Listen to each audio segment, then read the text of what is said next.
Isa akong call center agent at madalas kong gawing tambayan ang isang 7-Eleven na malapit sa lugar ng pinagtatrabahuhan ko. Isang gabi, nang mapagkatuwaan kong tumambay mag-isa sa lugar na yun. Dahil na din sa ambience ng bigay ng lugar, nang bigla na lang na may isang crew ang lumapit sa akin at nagtanong kung kailangan ko daw ba ng tulong. Siguro dahil nakita niya na hindi ko pa pinapa-microwave ang kinuha kong pagkain sa isang estante ng store. Ang sabi niya sa akin ay siya na daw ang bahala na mag-init nun para sa akin. Nang bumalik siya, dala niya na ang pagkain at tumupo siya saglit sa tabi ko at nagpakilalang si Jake. Nakipagkwentuhan rin ito sa akin.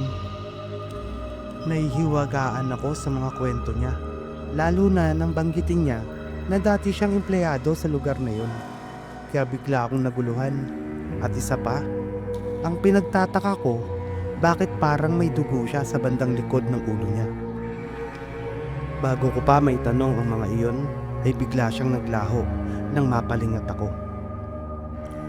Kaya agad ko siyang hinanap at tinanong sa counter ang pangalan niya.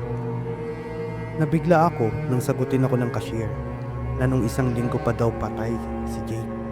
Nadamay daw ito sa gulo ng mga lasing sa store na iyon.